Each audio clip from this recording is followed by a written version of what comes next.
one sounded really good too. Nice. Yeah, it kind of had like werewolf vibes to it. I like Right. it. All right. So, welcome everyone to another episode of my weird little podcast. I'm Tia, the weird one who talks about weird stuff. I'm always here. We have Pat, who's in the other room, who's here a lot of the time as well, to listen to my weird stuff, but he's used to it.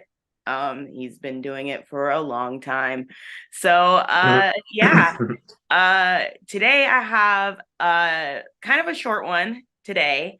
I actually ran out of time researching because I had a very busy weekend with my two besties, Jenny and Teresa, came to visit me all the way out here in Las Vegas, and we had a absolute blast. And instead of researching a podcast, I hung out with them.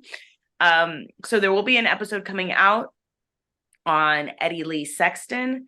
In the future, I'm about halfway through getting that together. If you want to look into that story, you can. It's pretty crazy. There's a lot to it. I would suggest even after listening to my podcast, doing more research into it, because I'm gonna have to like just do a little bit of it because there's a whole lot of it, and it's just one of those. But I had a great time with my friends this weekend. You were there too.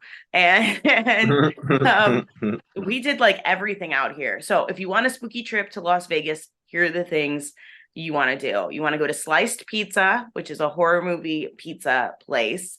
You're going to want to Sure. go to Nightmare Cafe, which is a horror movie themed cafe and bar. And they have like burgers and other food and sandwiches and stuff. And it's super good. And then you're going to want to go to Cemetery Pulp, which is an oddities store out here. And they have some pretty cool stuff there. There's a few other cool spots that we weren't able to check out, like um, the Halloween Emporium and Tea Room. It's a little bit further out of Las Vegas, so we weren't able to visit that. But we did go to some other non-spooky things. Like we went to the Silverton Casino, and they have a fish tank. And in the fish tank, they actually have mermaids, like real mermaids. It's really cool. Which I will cover mermaids maybe on this podcast because they are a cryptid.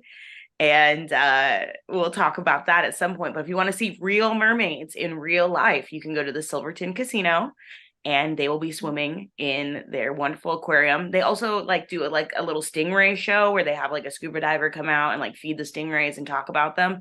And it's really fun. What else did we do? We went to Nuwu, which is a cannabis market slash courtyard um Lounge, I guess. lounge, I guess. They have an indoor lounge, and I guess this is like the outdoor lounge that we went to. And it's owned by the Paiute tribe, which I talked about on a couple podcasts ago.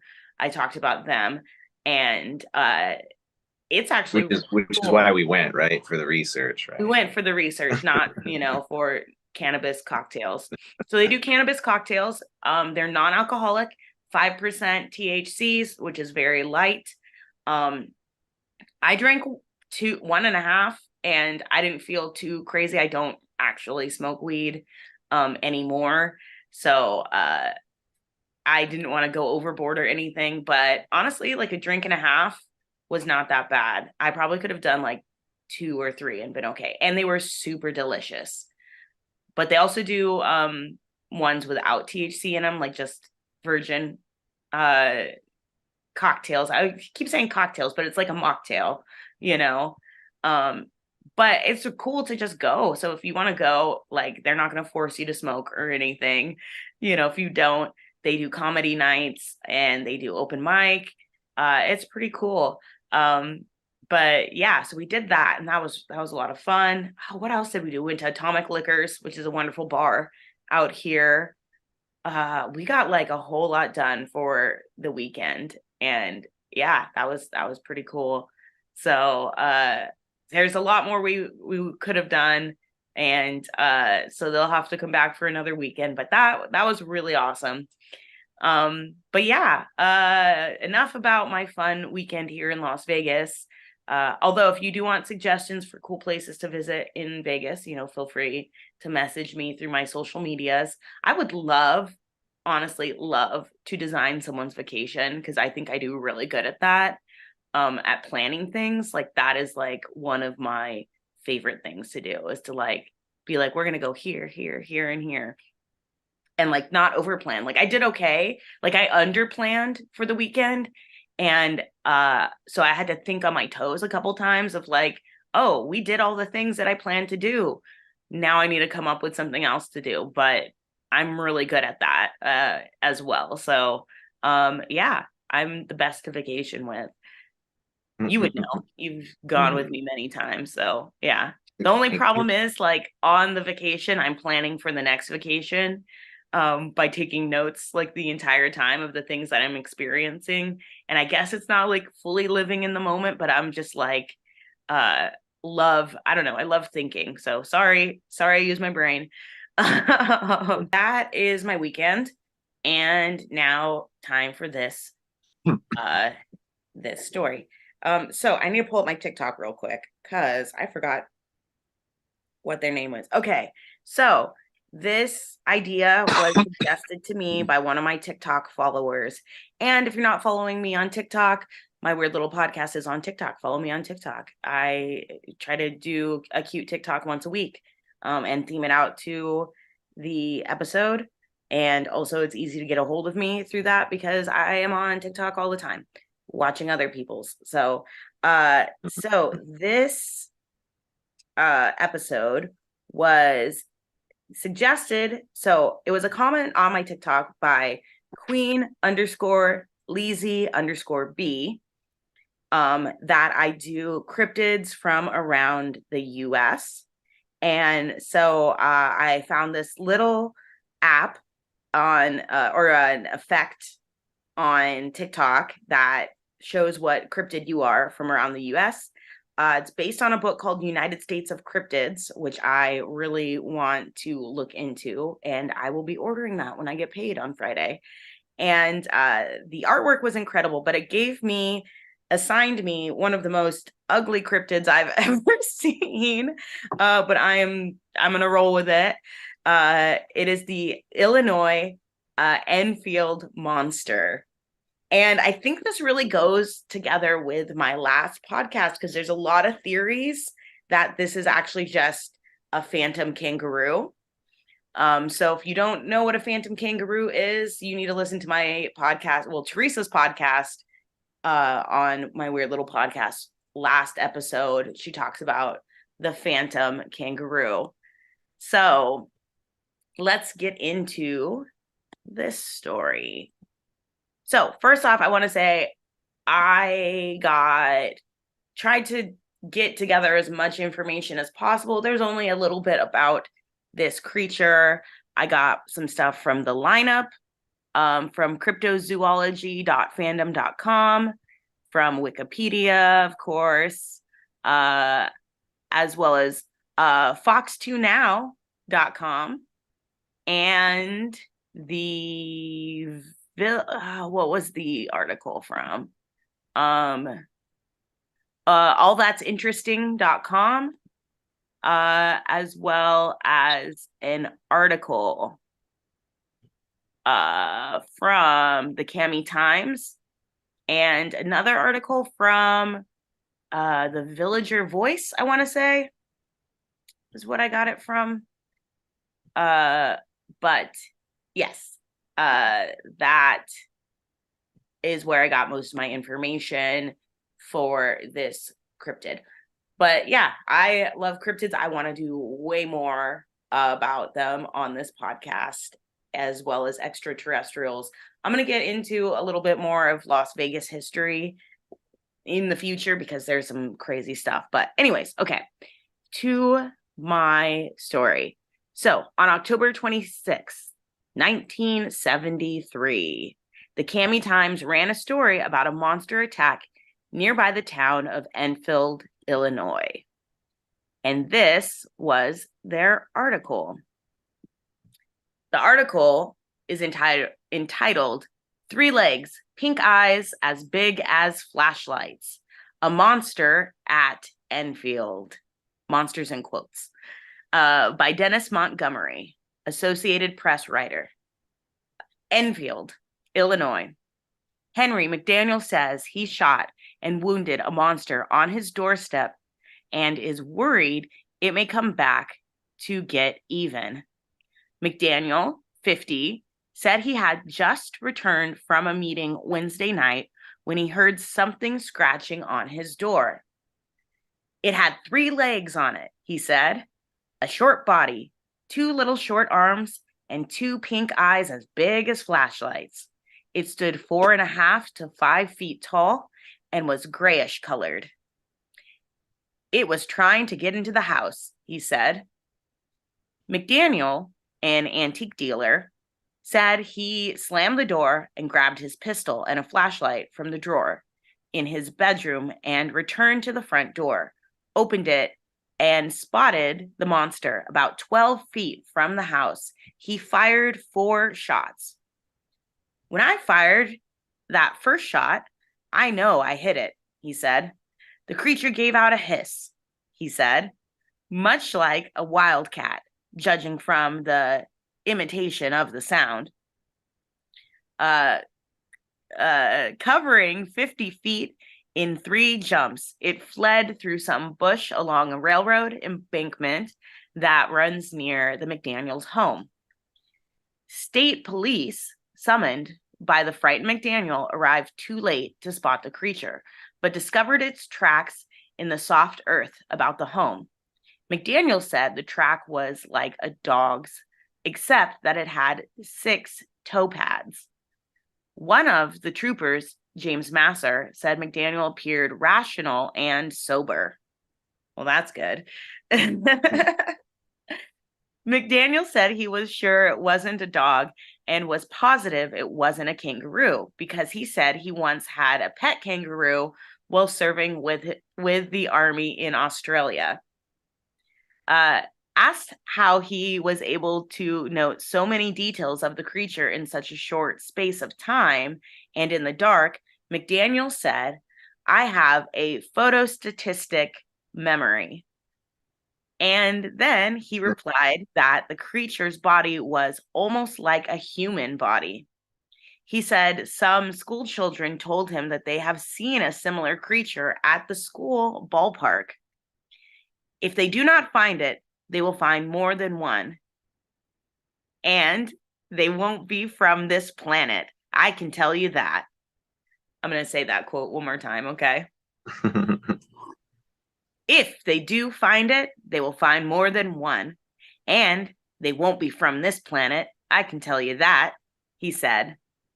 Enfield is about 10 miles west of Carmi, White County in southern Illinois. So that's the article, and that's pretty interesting there on its own. So what year was this again? 1973. 73, okay. So, but continuing on with the story. So, you should definitely look up this creature. I'll post it on my Instagram when this episode airs. And also, you'll see it on my TikTok as well when I talk about it, as well as if you want to, if you want to see this before the episode posts, that doesn't make any sense for me to say that.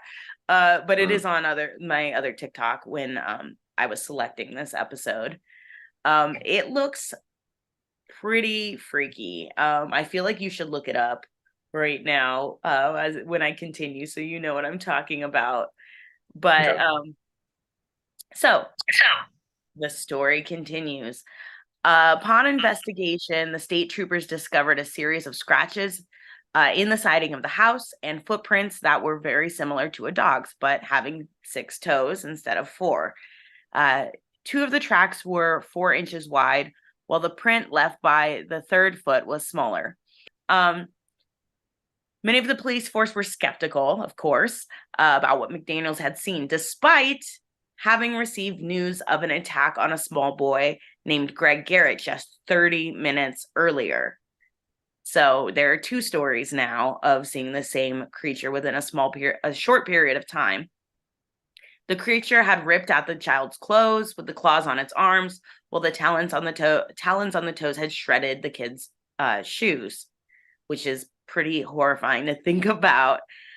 Greg had run into the house crying hysterically. However, the police could not find any trace of the entity. Now, on May 6th at 3 a.m. So this happened in April 26th. Just like a week or so later, on May 6th, another incident happens. So, however, here we go. May 6th at 3 a.m. A man, oh shoot, I don't have his name. Shoot. Why did I put Henry? Darn, I'm gonna pause this recording real quick. Okay. Wait. I'm sorry. Go ahead. Yeah. No, what were you gonna say? So the same guy has another Oh yeah, incident? yeah, yeah. Yeah, okay. Yeah, I'm gonna get into that. All Okay. right, so on May 6th at 3 a.m., Mr. McDaniel encounters the creature again after having been woken up from his sleep by a commotion from his neighbor's dogs. Again, he saw the creature loitering near the train tracks by his house. This went on for several minutes until the entity casually bounced away into the night, which to me makes it sound like definitely the phantom kangaroo that we talked about, which is one theory that came out later on Right. about this creature, as well as others like it came from outer space and all that. Hmm. Where was I? Um, it casually bounced away. Here's another quote from Mr. McDaniel. I saw something moving out on the railroad tracks, and there it stood. I didn't shoot it I didn't shoot it at it or anything. It started on down the railroad track. It wasn't in a hurry or nothing. So, but that also makes me think that it was slow, and if it was a deformed, creature, regular, normal animal, but just maybe didn't have mobility, you know. Um, so White County Sheriff Roy Poshard Jr. threatened to lock McDaniel up for telling people about the weird events.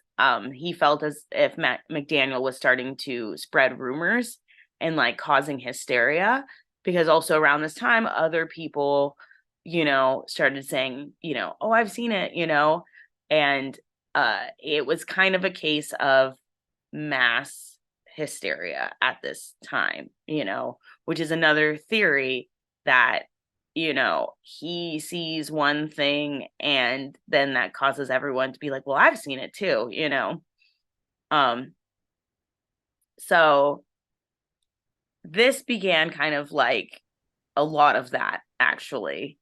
So um so because of this article, this brought a lot of publicity to Enfield. And soon, hordes of curiosity seekers, reporters, and researchers descended on the small town. Among the monster hunters were 5 young men who were arrested by Deputy Sheriff Jim Clark as threats to public safety for hunting violations. So people were just coming and like shooting at stuff, which is incredibly scary and dangerous if you think about it. So this was after they had opened fire on a gray hairy thing that they had seen in some underbush on May 8th. 2 of the men thought they had hit it, but it sped off, moving faster than a man could. One more credible witness to the monster was Rick Rainbow, which is an incredible name. That's my drag character in the future. That's actually good. You know, Really good. Yeah, it was yeah. really good. Rick Rainbow. Oh, there already is a, what is his name? Oh, who does like the parody songs? Is it Rick Rainbow?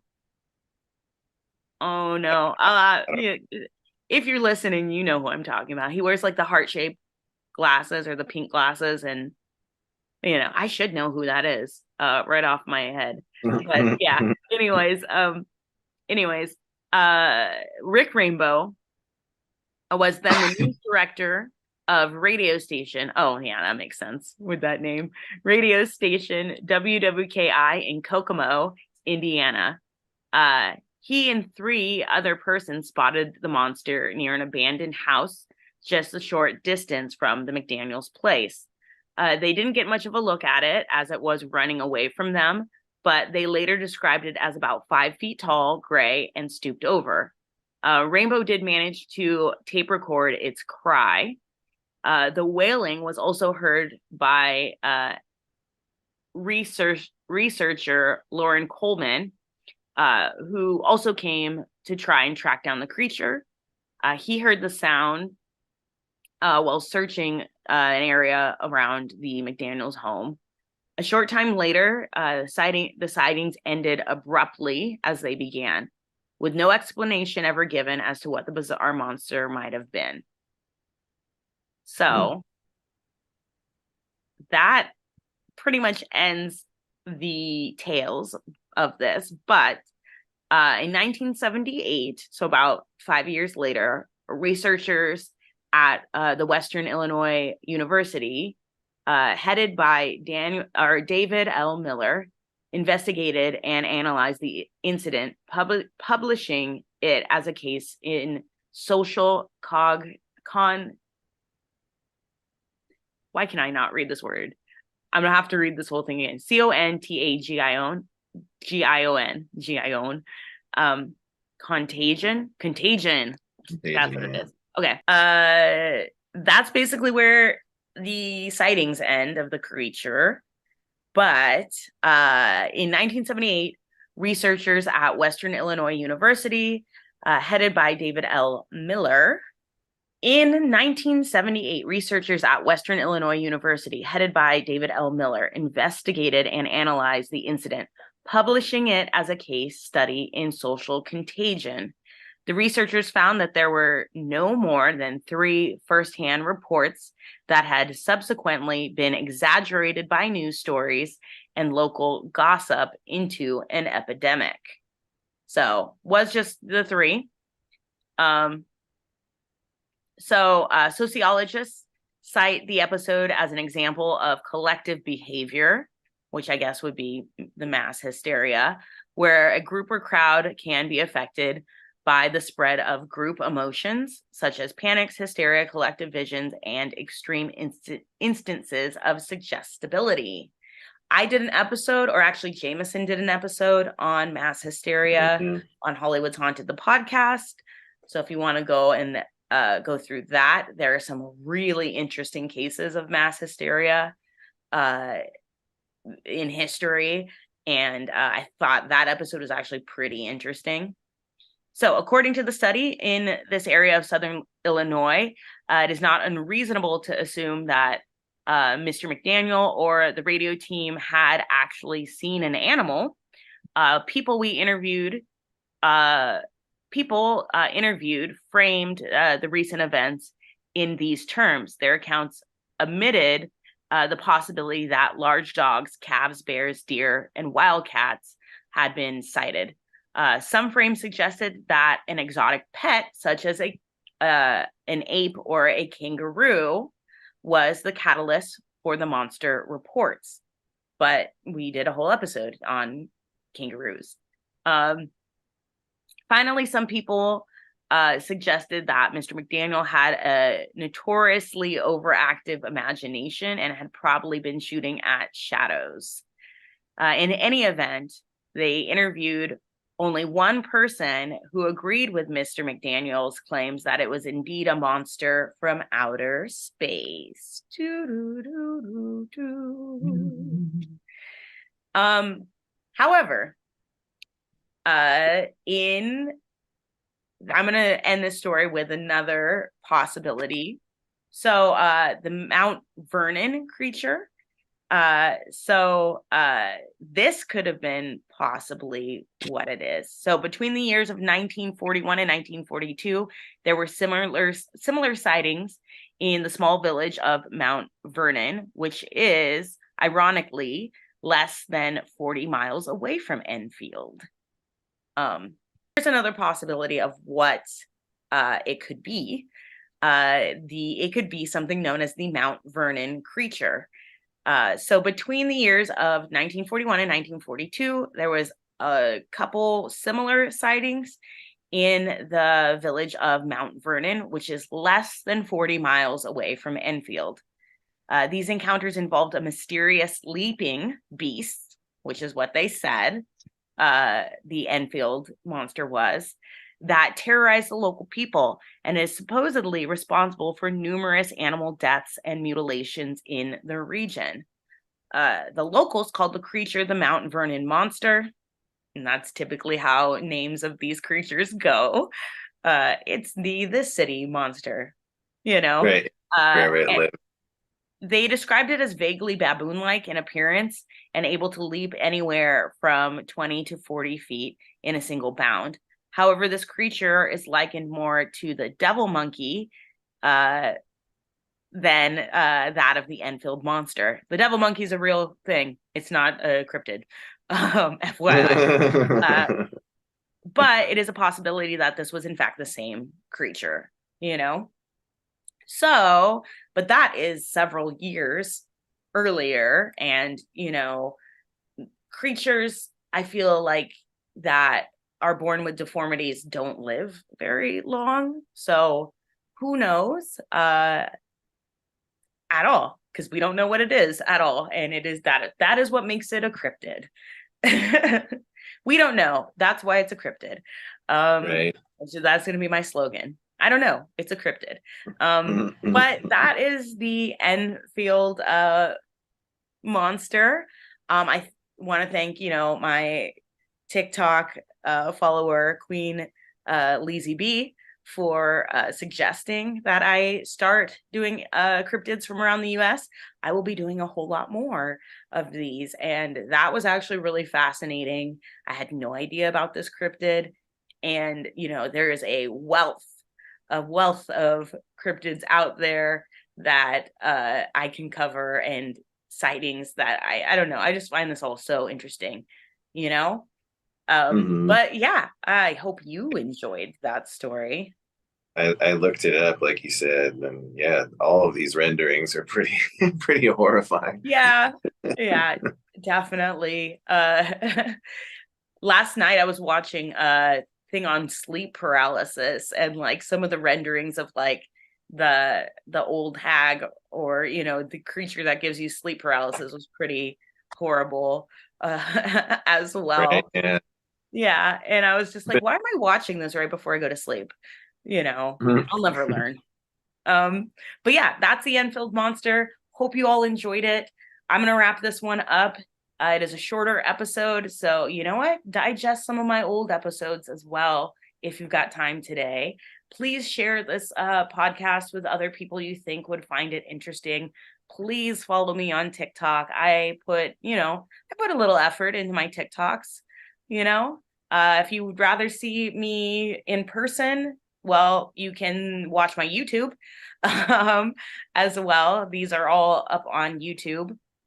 If you have suggestions, reach out to me through my social medias. You can find me. You can also email my weird little podcast at gmail.com if you want. Listen to my other podcast, Hollywood's Haunted, the podcast. I haven't been posting on there a lot lately, but there are lots and lots of episodes of that. I put many hours into that. So please appreciate it. But I hope you all have a great rest of your day. Creep it real. Stay spooky. Halloween is around the corner. Go out, buy Halloween decorations that you don't need because you can. And I hope you all have a great, life. All right, stay spooky, everyone. Ooh.